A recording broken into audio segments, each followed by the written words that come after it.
आज तीज है, सौभाग्यवती।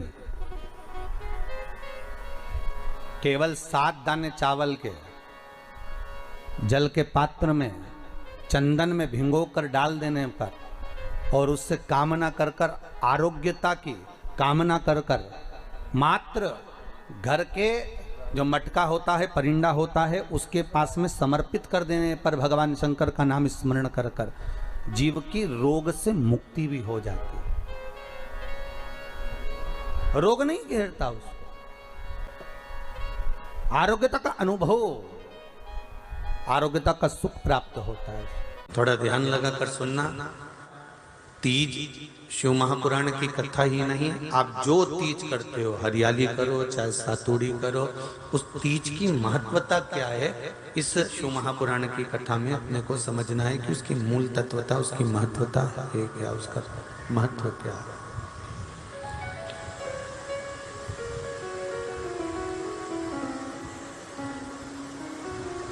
भगवान ब्रह्मा, भगवान विष्णु और भगवान शिव, इन तीनों की जो अर्धांगिनियां, ब्रह्मणी, लक्ष्मी और पार्वती,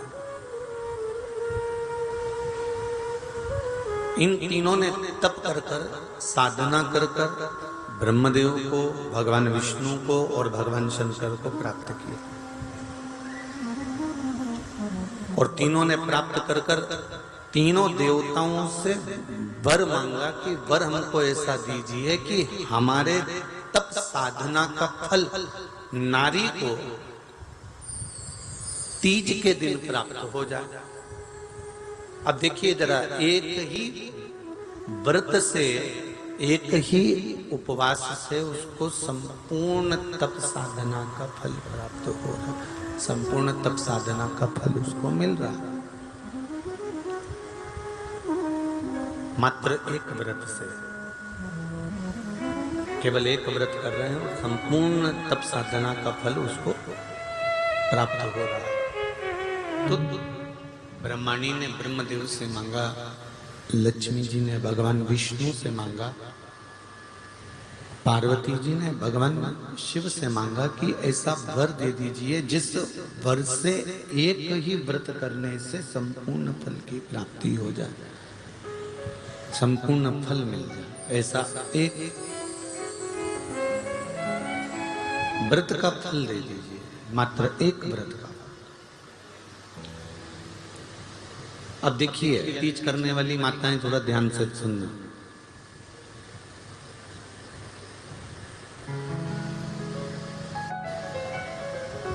तीज जब माताएं करती हैं तो ये तीज के व्रत ऐसे होते हैं जिसमें जब माताएं करती हैं तो उस समय पर उमा, ब्रह्मणी और लक्ष्मी, इन तीनों की आराधना का फल उसको केवल एक व्रत से प्राप्त हो जाता। अब देखिए दूसरा, अब एक बात ध्यान से सुनिएगा, सारे व्रत, आपका अगर स्वास्थ्य खराब हो गया तो आप व्रत छोड़ सकते हो। जितने भी व्रत आप लोग कर रहे हैं पूर्व के, सोमवार, मंगलवार, एकादशी, छठ, पंचमी, चतुर्थी, अगर आपका स्वास्थ्य खराब है तो आप उस व्रत को छोड़ सकते हो, सारे व्रत को छोड़ सकते हो। पर तीज का जो व्रत होता है, ये व्रत एक बार लेने के बाद जब प्राण छूटते हैं तभी ये व्रत समाप्त होता है, अन्यथा बीच में ये व्रत समाप्त नहीं।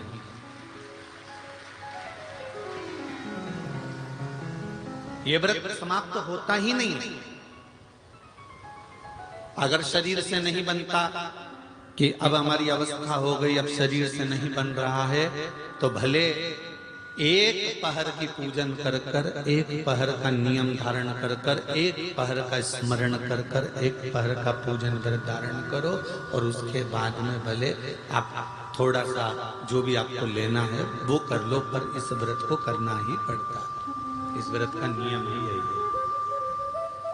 सबसे ज्यादा आनंद शंकर जी से पूछा जाए कौन से दिन आता है, तो शिव जी कहेंगे मुझे हर तीज बड़ी पसंद है। शिव जी से पूछा वो क्यों? पार्वती जी ने जो तप करा था, साधना करी थी, उपास करा था, व्रत करा था, पार्वती जी ने ऐसा व्रत करा, ऐसा तप करा, ऐसी साधना करी, उस व्रत से मैं बड़ा प्रसन्न हूं। सबसे ज्यादा प्रसन्न मेरे शंकर तीज के दिन होते, सबसे ज्यादा प्रसन्न।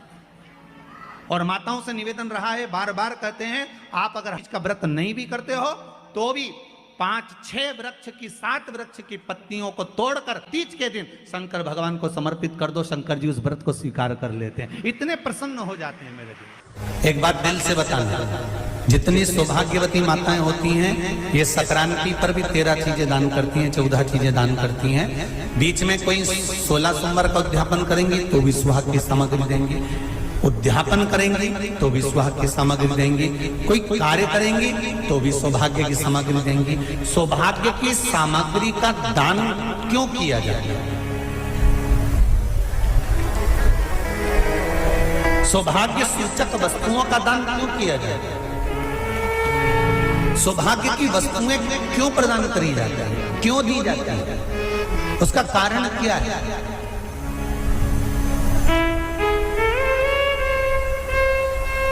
क्यों देते? महाराज, भारत की भूमि की सौभाग्यवती माताओं का एक मन की अभिलाषा रहती है, भारत की भूमि की माताओं की एक अभिलाषा रहती है कि जब उसके प्राण छूटे तो अखंड सौभाग्य धारण करके पति के कंधे पर और पुत्र के कंधे पर शमशान पर।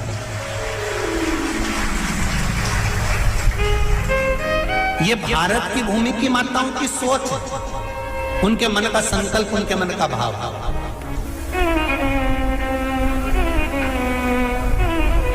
क्यों देते हैं चूड़ी का दान, क्यों देते हैं बिंदी का दान, क्यों देते हैं अखंड सौभाग्य का दान? किस महाराज?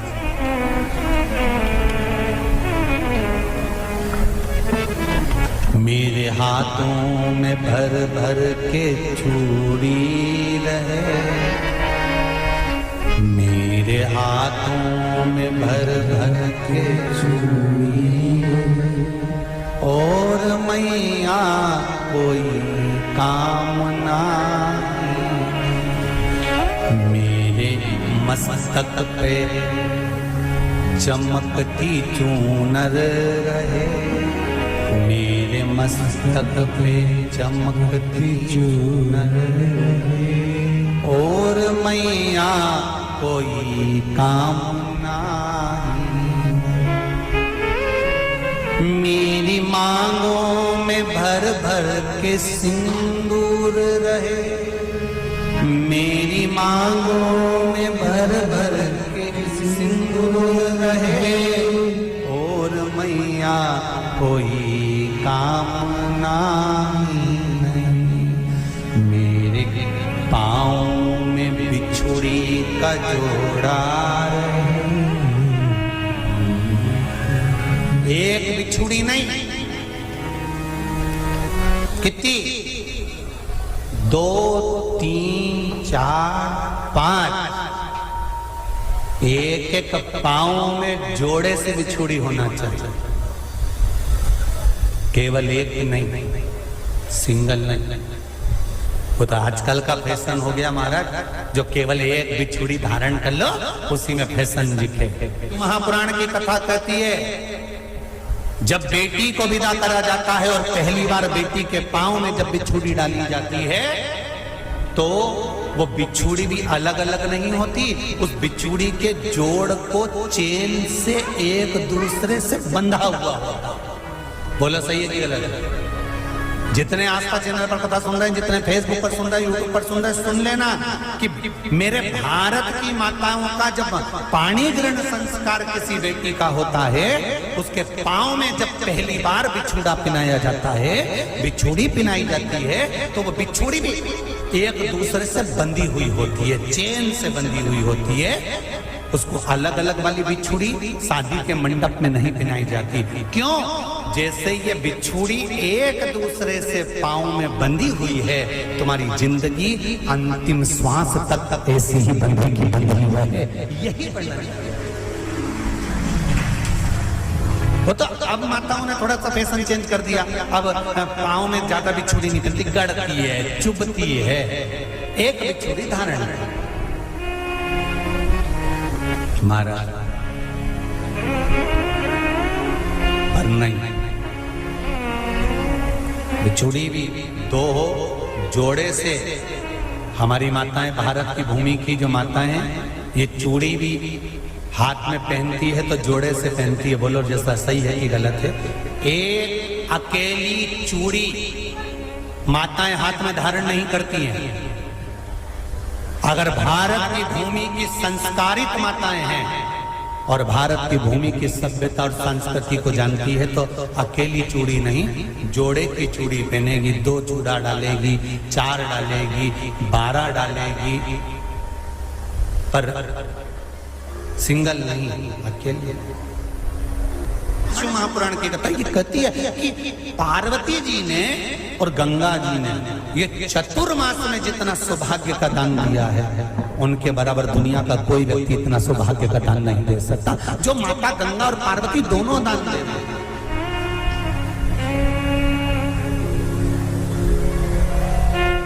प्रतिदिन दे रहे हैं।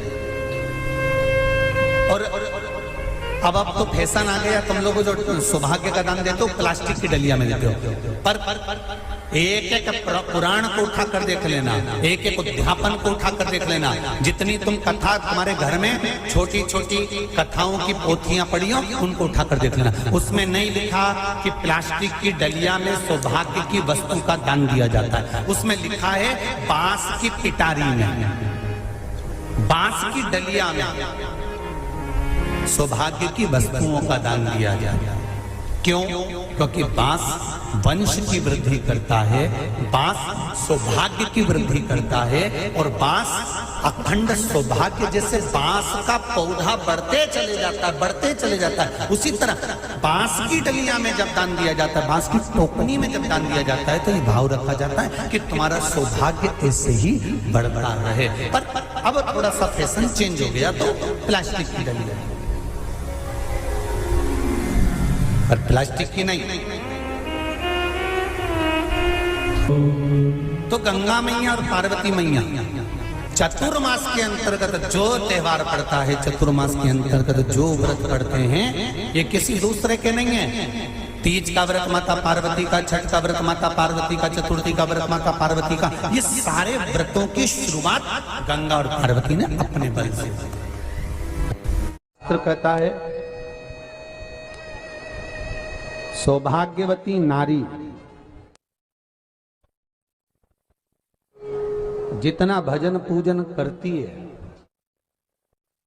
सौभाग्यवती नारी जितना भगवत नाम स्मरण करती है, भगवत पूजन करती है, व्रत करती है, साधना करती है, तप करती है, पूजन करती है, पाठ करती है, आराधना करती है, अर्चना करती है, उस सौभाग्यवती नारी का किया हुआ दान, पुण्य, धर्म, भजन, कीर्तन, स्मरण, सेवा, चाकरी उसके पति के भी काम आती है और उसके पुत्र और पुत्री के भी काम आती है। एक सौभाग्यवती नारी के द्वारा किया, आवाज पकड़ रहा है,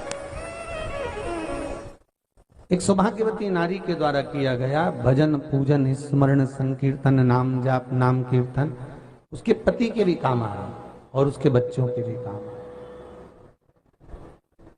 देखिए कितना सुंदर शिव महापुराण में चरित्र आया है वृंदा देवी का, कि वृंदा जितना नाम जाप करती है, वृंदा जितना नाम भजन करती है, वृंदा जितना नाम स्मरण करती है, उसके पति को उसका लाभ है। मर के व्रत का अगर आप विधान देखेंगे, और हम तो कहते हैं केवल 16 सोमवार से ही मतलब मत रखो। आप माताएं अगर एकादशी का व्रत कर रही है, सोमवार का कर रही है, मंगलवार का कर रही है, बुधवार का करे, गुरुवार का करे, चतुर्थी का करे, तीज का करे, छठ का करे, आप जो भी व्रत करते हो उस व्रत का विधान स्कंद पुराण में लिखा हुआ है। और स्कंद पुराण में क्या वर्णन लिखते हैं कि नारी जब सौभाग्यवती हो जाती है, लड़की की जब शादी हो जाती है और वो अपने पति के घर में जब रह रही होती है, पति के संग रह रही होती है, तो पति के घर में रहकर जितना भजन पूजन करती है, जितना स्मरण करती है, वो उसके द्वारा किया गया भजन पूजन व्रत आराधना उद्यापन चाकरी दर्शन, ये सब का फल उसके पति के खाते में भी जाता है और उसके पुत्र और पुत्री के भी खाते में जाता है। पर उसमें एक बात का विशेष ध्यान रखना, स्कंद पुराण कहती है कि आप व्रत को उठाएं। आपने व्रत उठाया, कहां उठाया? पति के घर से उठाया, ठीक है।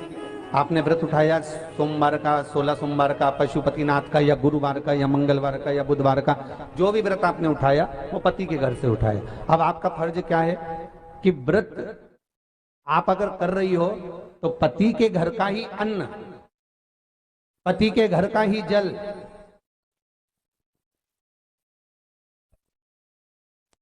पति के घर का ही सुख आनंद, पति के घर का ही सुख आनंद महाराज हमको प्राप्त हो। अगर व्रत करने के दिन मालूम पड़े आपसे कोई तीज का व्रत, छठ का व्रत, चतुर्थी का कोई विशेष खास जो व्रत होता है, सोमवार सोमवार का व्रत, पशुपति व्रत, और आप अपने मायके चली गए और मायके का अन्न जल आपने ग्रहण किया, मायके का प्रसाद ले जाकर, मायके की थाली ले जाकर, मायके का पूजन का सामान ले जाकर आपने भगवान की आराधना करी, तो स्कंद पुराण कहती है वो स्वीकृत नहीं होता, क्योंकि विवाह होने के बाद गोत्र बदल जाता है। उस गोत्र का अन्न चाहिए, उस गोत्र का भाग चाहिए। लगने लगे कि हाँ बहुत कष्ट है, कर्जा भी बढ़ गया, तकलीफें भी बढ़ गई, बहुत दुख भी बढ़ रहा है, कहीं परिवार सही नहीं चल रहा है, तो प्रयास करते रहा करो। हफ्ते में एक बार एक चावल का दाना जल के पात्र में डाल लिया, एक काली मिर्च जल के पात्र में डाल ली, और उस जल को ले गए, थोड़ा सा चंदन का छींटा डाल दिया, ले जाकर शिव जी को समर्पित कर दिया। शंकर को जल चढ़ाने के लिए 5 स्थान हैं जहां शिव को जल चढ़ाया जाता है और शंकर उस जल को स्वीकार करते हैं, जिसको पंचगंगा कहा गया। 5 स्थान